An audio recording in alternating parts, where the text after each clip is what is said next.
STP ৰূপে প্ৰস্তাৱ কৰিছে মৰাণক, মটকক, কোচ ৰাজবংশী, গোৱালপাৰা। আৰু STV ৰূপে প্ৰস্তাৱ কৰিছে আপোনাৰ আহোম, চুতীয়া, ত্ৰিটাইজ আৰু কোচ ৰাজবংশী, এক্সক্লুডিং গোৱালপাৰা ডিষ্ট্ৰিক্ট। তাৰ পাছত তেওঁলোকৰ কাৰণে কি দিব বুলি কৈছে? তেওঁলোকৰ কাৰণে কৈছে যে ST বিলাকে পাই থকা যিকেইটা সংৰক্ষণ, যেনেকৈ ধৰক কোকৰাঝাৰৰ চিটটো পাৰ্লিয়ামেণ্টত সংৰক্ষণ, আৰু আপোনাৰ কি কয় ডিফুৰ চিটটো সংৰক্ষিত STৰ কাৰণে, সেই চিটবিলাক সদায় মানে STP আৰু BTADৰ অকল ST এতিয়া থকাবিলাকক, অৰ্থাৎ বড়োসকল আৰু BTADত থকা যিসকল এতিয়া ট্ৰাইবেল, নতুনকৈ কোৱা নহয়, তেওঁলোকৰ কাৰণে সদায় সংৰক্ষণ হৈ থাকিব। কেৱল মাত্ৰ ইয়াত আশা প্ৰকাশ কৰিছে যে যদিহে STৰ জনসংখ্যা বাঢ়ি যায়, যদি কেন্দ্ৰীয় চৰকাৰে গ্ৰহণ কৰে, যে ভিটোকো যদি গ্ৰহণ কৰে, এতিয়া STৰ পৰিমাণ বাঢ়িব, আৰু STৰ পৰিমাণ বাঢ়িলে হয়তো এটা দুটা চিট, এটামান চিট হয়তো তেতিয়াহ'লে পাৰ্লিয়ামেণ্টত ওলাব পাৰে, সেই চিটটো তেতিয়া নতুনকৈ সংৰক্ষিত হ'ব। গতিকে এইটো এটা একদম ভেগ কথা, যাক আমি টুপি বুলি কওঁ, কমপ্লিট টুপি। আনহাতে বিধানসভাৰ ক্ষেত্ৰতো কৈছে যে বিধানসভাত যিমানবিলাক STৰ কাৰণে সংৰক্ষিত আসন, তাত নতুন ST বিলাক সোমাব নোৱাৰে, যিবিলাকক কৈছে STV, এজনো ST তাত সোমাব নোৱাৰে। আশা প্ৰকাশ কৰিছে যে বিধানসভাৰ আসনৰ ক্ষেত্ৰত যদিহে এই যে STVটো সোমোৱাৰ কাৰণে ট্ৰাইবেলৰ সংখ্যা যদি বাঢ়ে, তেতিয়া অট'মেটিকেলি যদি চিট বাঢ়ি যায়, তেতিয়াহ'লে বাঢ়ি যোৱা চিটৰ ক্ষেত্ৰত STV সোমাব পাৰিব। STVটো তেতিয়া বাঢ়ি যোৱা চিটৰ ক্ষেত্ৰত সোমাব পাৰিব। তাৰ পাছত আটাইতকৈ ইণ্টাৰেষ্টিং কথাটো কৈছে যে কেন্দ্ৰীয় চৰকাৰৰ চাকৰিবিলাকৰ সংৰক্ষণৰ ক্ষেত্ৰত, কেন্দ্ৰীয় চৰকাৰৰ চাকৰিবিলাকৰ ক্ষেত্ৰত বা কেন্দ্ৰীয় চৰকাৰৰ যিকোনো এপইণ্টমেণ্ট আটাইবিলাকৰ ক্ষেত্ৰতে নতুনকৈ সৃষ্টি কৰা STV বিলাক সোমাব নোৱাৰে। কাৰণ কেন্দ্ৰীয় চৰকাৰে অকল STP আৰু ST আপোনাৰ হিলছ আৰু ST প্লেইনছ এই দুটাকে যিহেতু কৈ থৈছে, মই কৈ দিছোঁ implications for central government reservation at the central government level where a single national ST list operates। কৈছে যে গোটেই ভাৰতবৰ্ষত অকল এখনেই ST লিষ্ট আছে। এতিয়া কৈছে যে STV ক'লে সেইটো চেণ্ট্ৰেল লিষ্টত নোসোমায়, যিহেতু চেণ্ট্ৰেল লিষ্টত নোসোমায়, গতিকে STV বিলাকে কি কৰিব?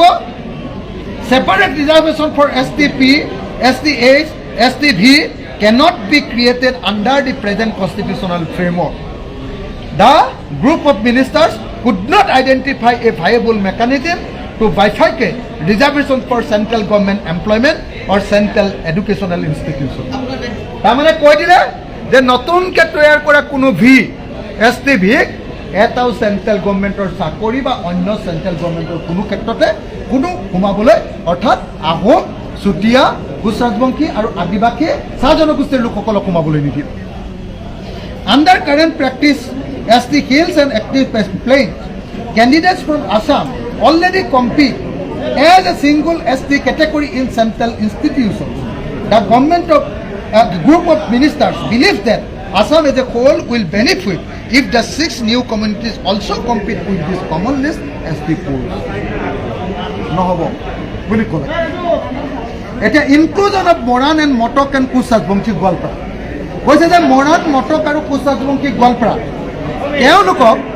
তেওঁলোকক হেৰি কৰিব, তেওঁলোকক ST হিচাপে, প্লেইনছ হিচাপে গণ্য কৰিব।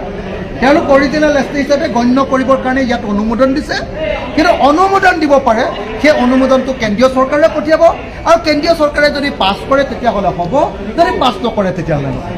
মই সেইকাৰণে আপোনালোকক আগতে কৈ গৈছিলোঁ যে কেন্দ্ৰীয় চৰকাৰে এই সম্পৰ্কে বিল আনিছিলে 2019 চনত ৰাজ্যসভাত।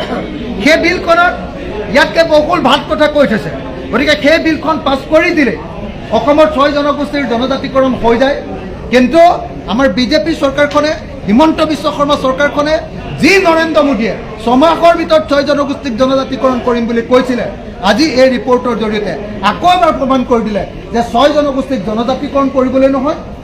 2026 চনত 6 জনগোষ্ঠীক টুপি পিন্ধাই, 6 জনগোষ্ঠীক জাপি পিন্ধাই মিছা কথা কৈ, ভুৱা STৰ কথা কৈ তেওঁ নিৰ্বাচনত ভোট ল'বৰ কাৰণেহে কেৱল এই ৰিপৰ্ট দিছে। গতিকে মই এই মুহূৰ্তত আজি দেখিছিলে যে বিধানসভাত বাৰম্বাৰ কৈছিলোঁ যে এই বিষয়ৰ ওপৰত আলোচনা হ'ব লাগিব। চব পলাইছে, বিজেপিবিলাক চব পলাইছে, অধ্যক্ষই মানি নল'লে, চব পলাইছে। যদি এখন ভাল ৰিপৰ্ট দিলেহেঁতেন তেতিয়াহ'লে কিয় তেওঁলোকে আজি আলোচনা নকৰিলেহেঁতেন? এইটো 2 নম্বৰী ভুৱা ৰিপৰ্ট দিছে কাৰণে চব মন্ত্ৰী MLA বিলাক পলাইছে। হিমন্ত বিশ্ব শৰ্মা যদি চাহ বাগানৰ মাটিৰ ক্ষেত্ৰত যদি তেওঁ ইমান উল্লেখ কৰিব পাৰে, 6 জনগোষ্ঠী জনজাতিকৰণৰ ক্ষেত্ৰতো তেওঁ জঁপিয়াই থাকিব লাগিছিলে, কিয় আজি পলাই দিলে?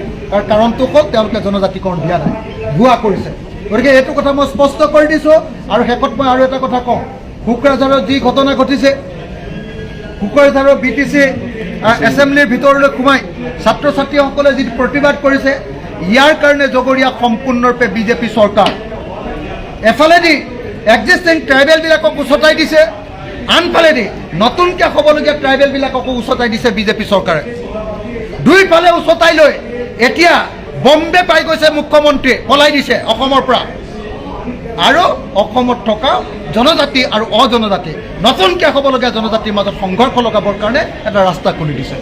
যদি অসমত এই ভুৱা ৰিকমেণ্ডেশ্যনটোৰ কাৰণে অসমত যদি কিবা সংঘৰ্ষ হয়, সংঘাত হয়, তাৰ কাৰণে সম্পূৰ্ণৰূপে বিজেপিৰ মুখ্যমন্ত্ৰী হিমন্ত বিশ্ব শৰ্মা, ডাক্তৰ ৰণোজ পেগু আৰু নৰেন্দ্ৰ মোদীয়ে জগৰীয়া হ'ব বুলি মই ঘোষণা কৰিছোঁ।